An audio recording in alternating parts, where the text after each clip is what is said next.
This is a short video looking at how to create your designs or drawings using a free embroidery technique on a sewing machine.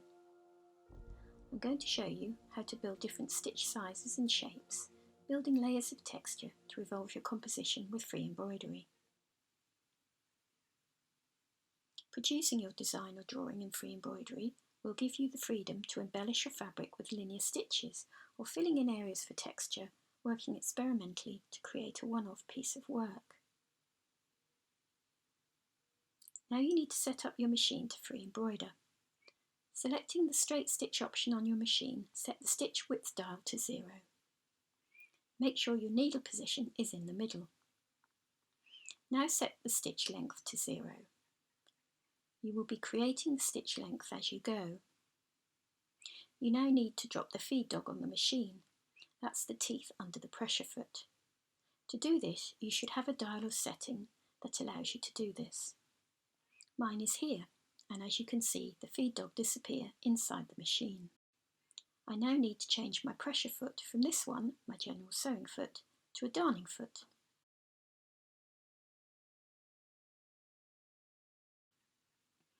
Make sure you feed your top thread through the hoop at the bottom of the foot to keep your threads in check when sewing.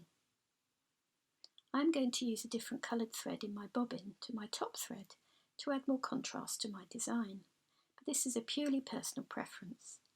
Your thread colours are your choice. Just remember to use 100% polyester thread on an industrial sewing machine.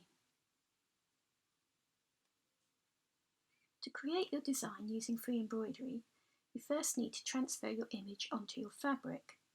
A linear drawing or design works best as you can develop the complexities of the design using the stitches. You may be creating a patch or larger sample as I have done here, using a few layers of fabric. If your design is to be drawn directly onto your garment pattern piece, do this first.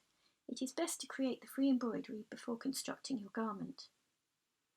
Trace around your image, drawing directly onto your fabric.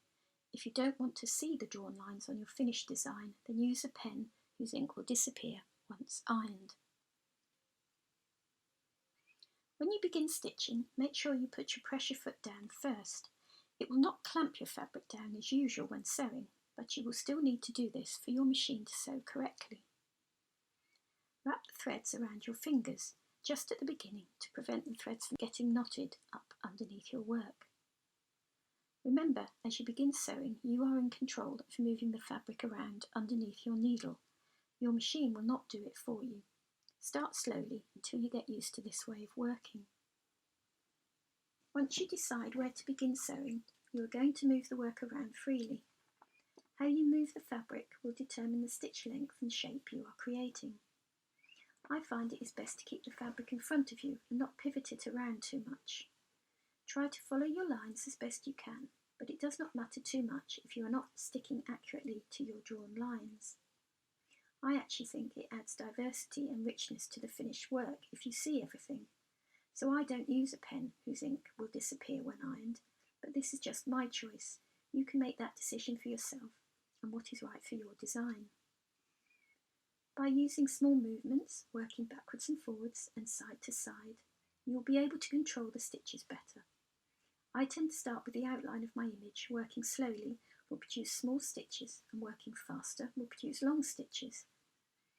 To add interest and texture, you can experiment with squiggles and lines and circles to create your design's textures, along with more sweeping movements and defining the linear drawing or adding a shaped area with cross-hatching. You will work out what works for you, so keep experimenting and building up your design. You can see how this design has incorporated all these ways of working with squiggly designs and linear stitches and shaded areas for depth. I have also used a satin stitch for some cut work, revealing different fabrics in these areas to create a rich finished effect. If you want to create some areas with satin stitch and cut work, then choose a few different fabric layers. These can be different colours, patterns and thicknesses to add interest and depth to your final picture or design. If you wish to add this technique to your work, then refer to my step-by-step guide on free embroidery and cut work on the Fashion Technical Canvas page for the instructions on how to do this. When you have finished, to secure your stitches from coming undone, you need to turn your work over to the reverse side and pull the top thread through so you can tie a knot.